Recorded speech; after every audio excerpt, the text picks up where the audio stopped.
Chi-Ling, for those kind words. It's an honor to be back here. I can't believe this is the 18th annual luncheon, and every year it gets bigger and better. I'm so honored to be here in the room with all of you, to Chi-Ling, Tong, and Joe Sabat, the founders of ILF. Did you ever imagine that you'd have a room full of members and supporters and 40 young people this summer? It's amazing. I want to give a special shout out to Na-young Park. Is she here?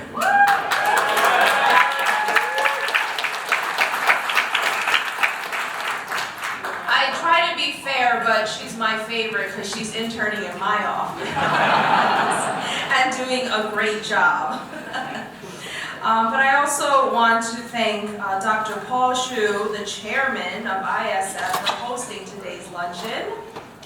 I didn't finish her book yet. And also, of course, Secretary Norm Mineta, who, along with having held quite a few positions in his distinguished career, is the honorary chairman of ILF. ILF's mission, as you all know, is to develop young leaders for public service. And that's so important today, whether you end up working in politics or government or not. These are incredible skills and wonderfully important relationships that you need to have. Asian Americans, as you know, are the fastest growing population in the United States. It is imperative for organizations like ILF to help produce leaders for our community. And a group without competent leadership will not progress very far. Now more than ever, we need APIs to be involved in politics, in media, but most importantly, whatever field, we need them to be involved in leadership roles. Like on corporate boards, we need companies, our most successful companies in this country need to hire Asian Americans, not just at the entry levels, but at the highest levels of their company. And we need more as elected officials. Our chairwoman, Judy Chu, mentioned the success that the KPAC, that our caucus had in this past year's election, and we are so proud of it. You know, we are Democrats. I won't get too political today. But as Democrats, we were, of course, disappointed with the presidential election, but the success that our caucus had going from 13 to 18 for a small group of legislators, we were so proud and so excited to welcome new Asian Americans. It's often said that it's hard to be what you don't see. And so it's so important for our young people, and as it was when I was younger, because I didn't know any politician who looked like me. I thought you had to be 85 and Caucasian to be more serving in Congress. I just never thought about it.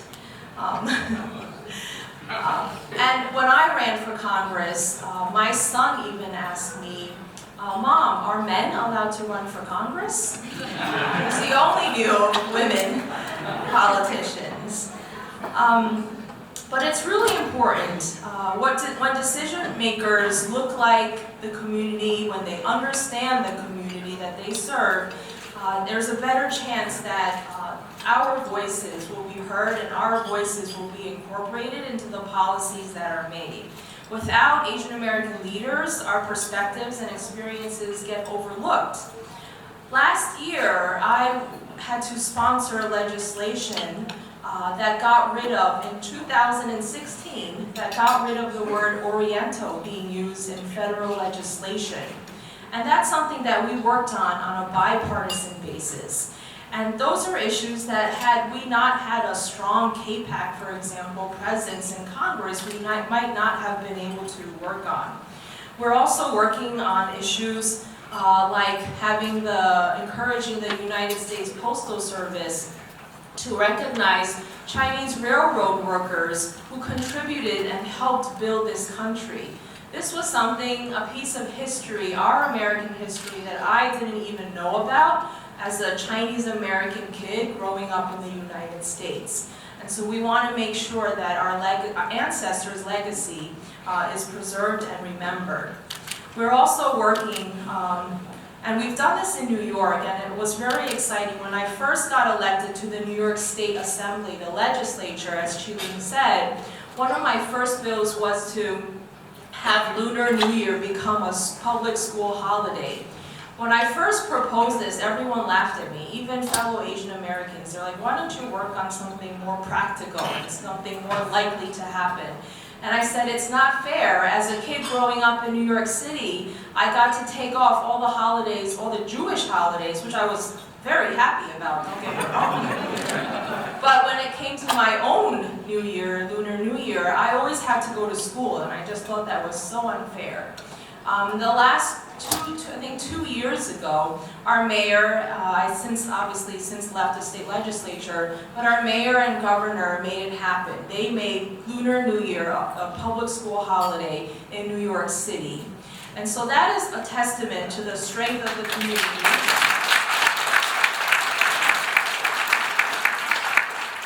And it's important to why we need to be part of the conversation, to be at the table. Oftentimes, I'm the only Asian American in the room. I know that Congressman Liu can attest to this in his own experience, and our chairwoman Judy Chu as well. But it's important to have our voices. I'm really excited to see all the young API leaders who are here in the room today. You are learning more important skills that you might not even fully appreciate until later. When I was younger, I'm older than I look. When I was an intern, I didn't have anything like ILF.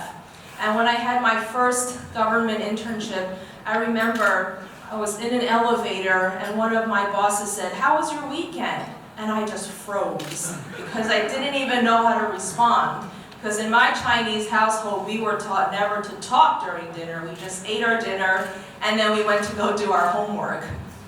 I'm not blaming my parents here, don't tell him, there's some New Yorkers here.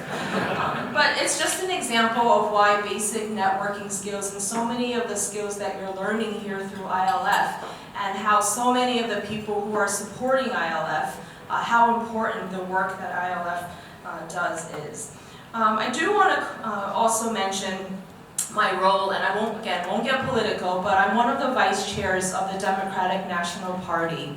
And what we want to do, and we haven't seen in the past, is for our Democratic Party to do a better job at reaching out to Asian American communities in all 50 states. Yes, we're in every state. We're in every territory. And so, if there are issues going forward that we can be helpful for, I was in Georgia just a few weeks ago. I know there are some Georgia friends who are part of ILF, and we were able to obviously, we, as Democrats, did not win the election, but I was not disappointed at all, because I saw the tremendous strength and the success of the Asian American community in Georgia, and that will benefit Chinese and Asian Americans for years to come. And so I'm excited to see the path. Our community is best when both parties are paying a lot of attention to our community and the needs that we have. So I really just wanted to be here, to our young people. I close with advice that I wish that I had learned and that I had taken more closely when I was younger, is to find people who can be mentors to you, and to find people who, when you have questions, nothing's a stupid question, nothing's too small of a question, find people that you can reach out to ask. And me and Judy and Ted are happy to help in that process. And also find other people, younger people, that you can be a mentor to. You are old enough and experienced enough where there are people who come after you that you can teach them something and they can benefit from your experiences. So again, I just wanted to thank Chi-Ling especially for her amazing work. Thank you all for being role models to our young people, and I'm excited to continuing our partnership together. Good luck.